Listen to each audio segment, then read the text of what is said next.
I should have got Jackie to put this in my You don't have an inside pocket? baggie. Have an inside pocket in your Oh, I jacket? bet I do. Girl, what would I do with that? I'm so glad you came on this trip. Oh, gosh.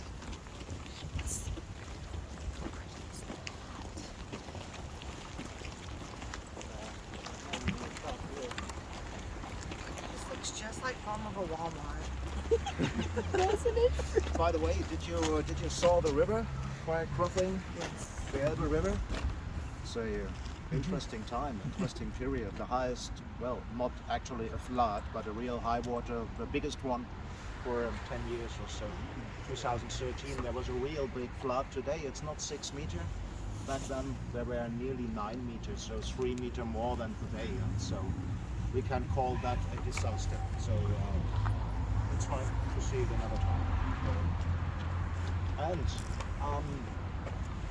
before we walk through this region, and Dresden is its capital, and till 1918, after World War I, there was a revolution in Germany, and all the kings of the several kingdoms had to leave their thrones, and some also were sent away from their homes, from their countries. Until 1918, also Saxony had been a kingdom, well, ruled by a dynasty for many centuries. So they were very smart in their wedding and contract policy. There was one single family in charge for more than 800 years. And something like 500 years ago, another number, sorry, 1500 something, this family decided they choose Dresden to become their new capital, their new residence, and they surrounded that small town by a strong bastionary fortress, and of course they constructed a royal palace. What's still there, we also will visit the palace on our walk, and a part of this fortification of the 16th century, what you can see from here. These big sandstone blocks are actually the outer, or one of the outer edges of Dresden during the past. Well, so, and these sandstone blocks are something like 500 years old. The building on top of it, so richly decorated with so many sculptures, ornaments, gold, and so on. This is the building we call the Zwinger courtyard. It's Z-W-I-N-G-E-R. The Germans pronounce it with a hard Z at the beginning, like Zwinger. Zwinger. That's our pronunciation for this very building. And that's one of, or maybe the major building in Dresden. This is the first one we should visit. Let's walk this way, across the wooden bridge, into the building. And I feel a bit sorry for it's a big construction site today. So I'll also tell you why there is such a big site and big construction going on.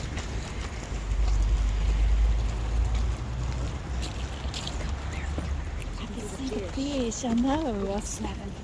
I saw the big fish. You think they're koi?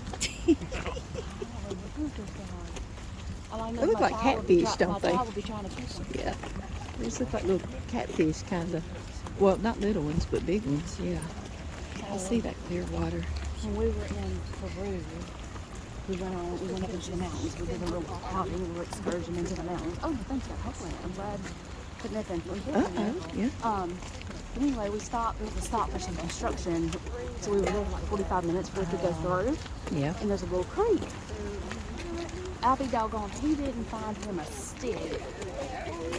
He tried to fish inside the creek. He had some line and I want to drink your last night. He still hasn't. But he didn't catch a fish, huh? But he tried. That's all part of his trying.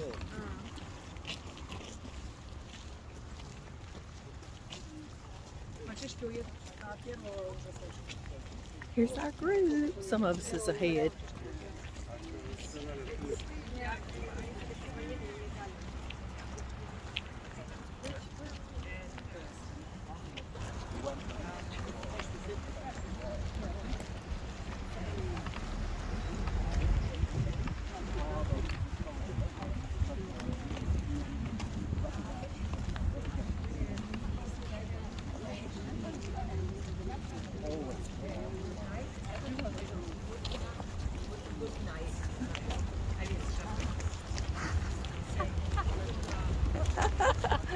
Jackie, did you think you were getting out of stuff? I was like, oh, I forgot. Girl, just don't even pay me any attention. So you do that and you edit pieces all together? Yeah, but I'm not on this because I'll never sleep. So I'm just told, I pre-told everybody it's going to kind of be raw, and I'm just going to stick it all together and post it. But yeah, the house, I'll edit and edit, but I mean, you've got like you're recording on 2 different phones, like different views, and then you put them together. well, this is YouTube. It has to be vertical, and then Facebook has to be portrait. Yeah. You know how Facebook you watch like this, and yeah. How pretty is this, y'all? Look.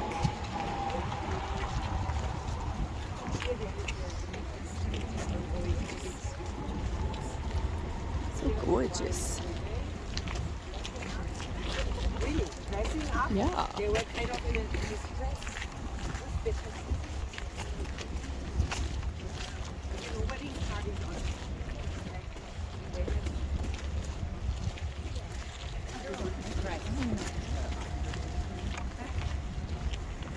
You ready to walk through? Yeah. Me too. This would be a beautiful place to get married. Oh. Ooh, how pretty.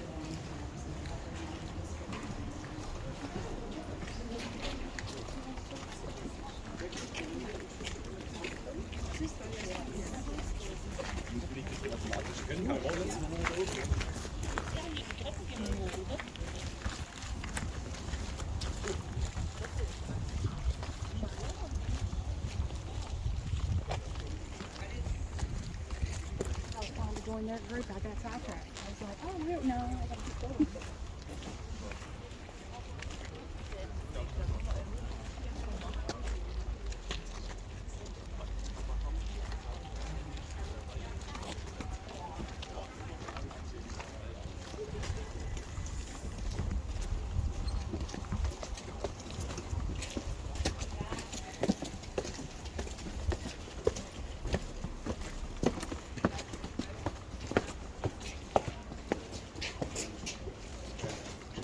Just to get a better overview.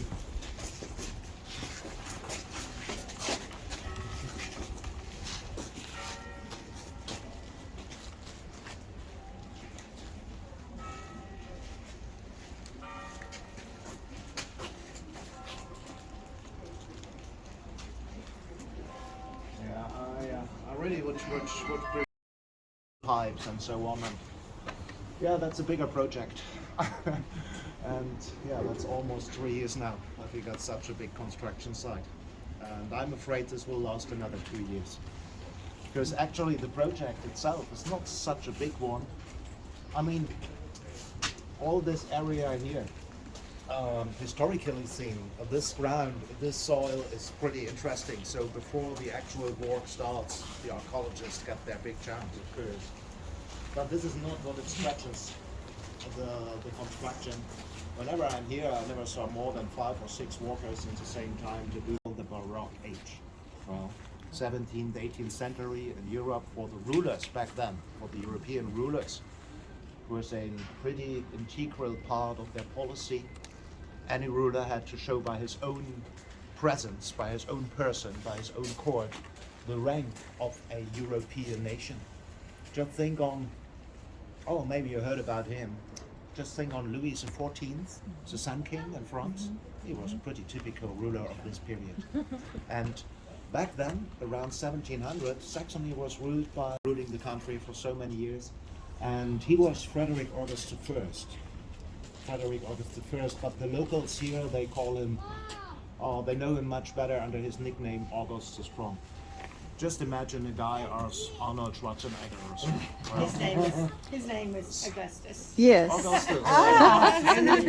Nice to see you here. Augustus is strong. Augustus is strong. Someone who went, from my point of view, a bit too often to the gym, so to speak. Sorry. Just kidding it is. Well, and this guy, he was a fellow of that Louis XIV. These people lived in the same period. And August the Strong's firstborn son, his crown prince, his follower, the reign, He had been married in 1719, another number, sorry. He had been married to the firstborn daughter of the German emperor, who was Maria Josepha of the Habsburgs from Austria, from Vienna.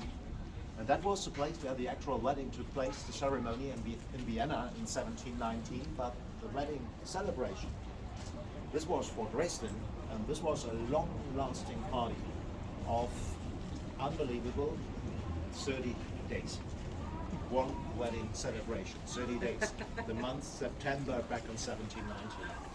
Well, I always thinking about this. I mean, hats off to our ancients, what they were able to take. I guess I would wave a white flag a long time before the end of such a party of 30 days. And I also should tell that back then these noble people, these blue-blooded ones, they actually weren't able to party for 30 days in a row. No. Such a celebration of 30 days was held or celebrated like in blocks. For 5 days there was a big party program. What not only meant drinking, eating, chatting a bit to your neighbor, and no. There was an extensive cultural trade program, like each day several events, like say opera plays, joustings, masquerades, hunts and such. For 5 days meant 1 day off to rest a bit. Again, 5 days more of this party, 1 day off, 5 days on, and so on and so on, 30 days. Ladies and gentlemen, just try once to imagine all the big logistics, all the management walking invisible in the background, starting years in advance. I mean, say, to get several hundreds of members of the European high nobility to Dresden, to give them a home, a matching one for several weeks. Not to speak about the kitchen, about food and wines and so. Masquerades. For such a masquerade, they were to tailor special dresses to wear, to be being weared by these guests. I mean, and such a dress should actually fit. Well, and huge logistics starting years in advance, and also part of this management. The actual wedding celebration here in Dresden took place in September 1719. They started 10 years in advance to construct all this place of their party ground. That was the basic purpose of this particular building. It wasn't constructed as another royal palace to live in. No, the palace is next to here. That's the building with the tall tower with these golden globes you can see. Well, this was basically the party ground of the Saxon court 300 years ago. Well, that was the meaning of this place. Back then, all the inner courtyard here. Nowadays we got these. We just came up the stairs of this, and it's just, you don't know where to start taking pictures.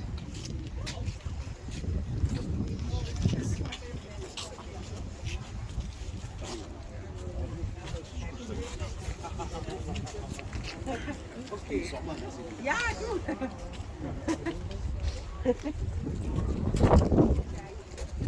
By the way, since many of you are taking some images from this place, well, to stick with that image, Swinger Courtyard was a big party ground. Do you know what a chill-out lounge is? Chill-out lounge? The chill-out lounge? Yeah, sure. Yeah. Yeah. This has been the chill-out lounge of Swinger Courtyard. Oh! Yeah. Oh, one more look. This is really this is a reason to return during summertime once to Dresden, because Just to see all the water, can you imagine? Oh, it is water beautiful. cascade and so, and this is really a beautiful. It's winter, or normally there'd be water flowing everywhere. Very common. So neat. The architects back then, they tried to combine all three arts: painting, sculpturing, and architecture itself in one particular building. That was one theoretical idea about Baroque architecture, and that's what you can find here. I mean, Swinger Courtyard, we would walk once through this place. Okay. Part of today.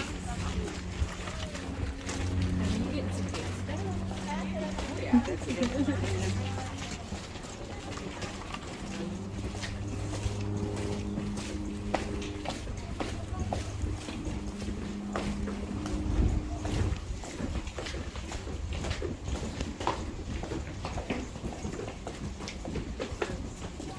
yes.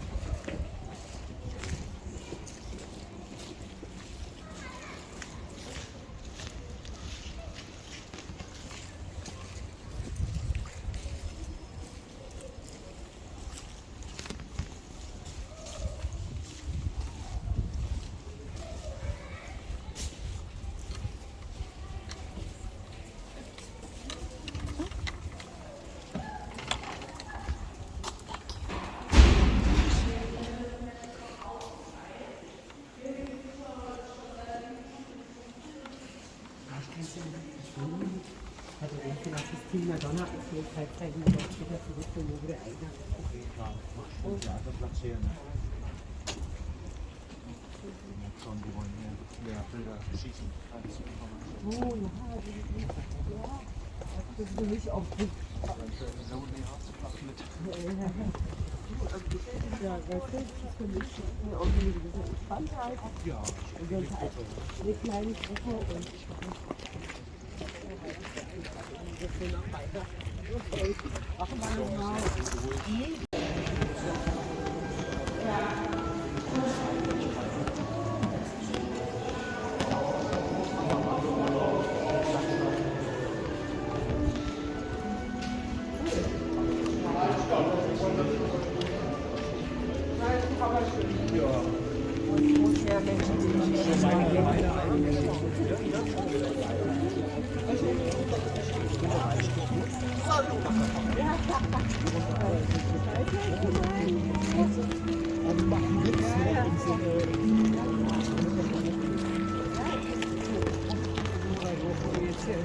Geil ist oder nicht, ne? Also, wir machen halt jetzt nicht von dir abhängig und auch nicht von mir.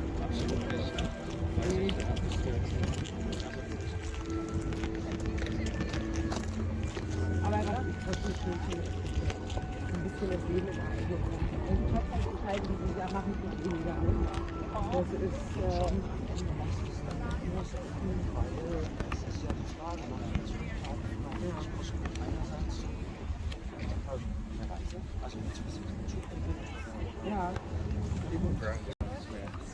And if one looks around, I mean, we are surrounded by so many major buildings in Dresden. We are actually surrounded by 4 centuries. Walking out from the 18th century, from Zwinger Courtyard, here we are surrounded by a longer period in time. Just try to tell you what building is what. The oldest one here on Theatre Square, right there, this is the actual Royal Palace, constructed 500 years ago. I already mentioned about this country here had been ruled by a dynasty for more than 800 years. The Wettins, that was their actual name, W-E-T-T-I-N-S. And what I also mentioned by a very smart wedding and contract policy, they were taking power here in the medievals, 11th, 12th century, and by this policy they didn't let the power go for more than 800 years. They ruled the country for 829 years without any gap, and that's a pretty long period, I must say. I mean, everywhere else we look, in the European past, in all regions, in all nations, there were dynasties ruling, usually for centuries, of course, but more than 800 years. This was world record, so to speak, 1918. And 500 years ago, this family decided Dresden should become their new capital, and this was the building they constructed first, a royal palace. Well, nowadays it's used as a department museum. These rulers here, I mean, back then, or looking on Saxony's history, this was one of the most wealthiest regions, one of the richest countries all over Europe, and that's because in the past, there was a lot of mountains. They mined successfully tin, copper, lead, but major mining was very successfully for silver, and that made the country a very, very wealthy one. Well, silver mining for 700 years in the mountains. And well, that gave the rulers the power or the abilities to spend a lot of their money in buying arts and treasures like porcelain, goldsmithery, jewelry, paintings, sculptures, and so on. And a lot of these treasures one can find nowadays in the royal palace. Well, 200 years younger, 16th century, 200 years younger, it's the building next to it. Easy to tell that this is a church by the golden cross on its top, and this had been constructed in the 18th century as, well, as a court church, as a palace church. When they constructed the palace, there's actually a small chapel in.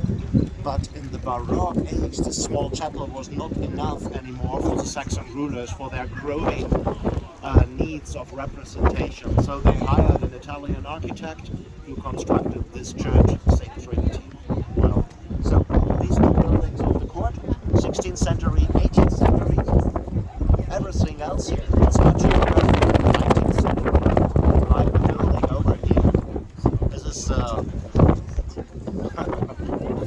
This is the name-giving building to this square. It's a theater, well, a musical theater.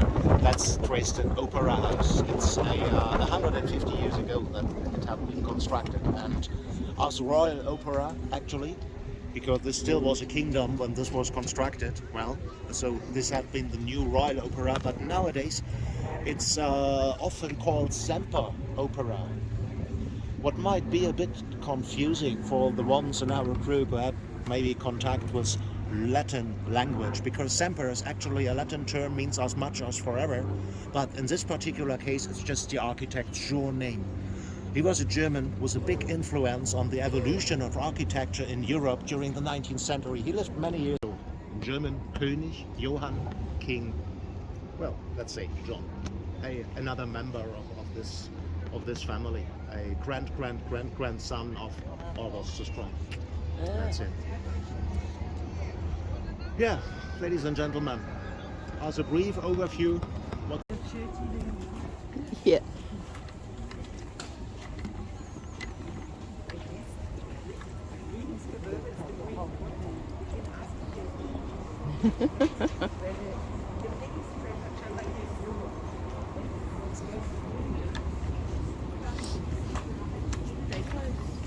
This hotel said we couldn't. yeah, better here than outside with all the wind around. Well, I just got a question by one of our group, and yeah, sometimes of course it's the case that such images can tell or can answer much more than what I ever could tell with my couple of words, you know. And this is pretty hard to imagine. If one stands on such a site as Theatre Square, it's hard to imagine, pretty hard, that all these buildings, opera, gallery, court church, palace, and so on, these were just built as ruins after the war. Right? And yeah, I guess Julia already told you a bit about the destruction of Dresden during World War II.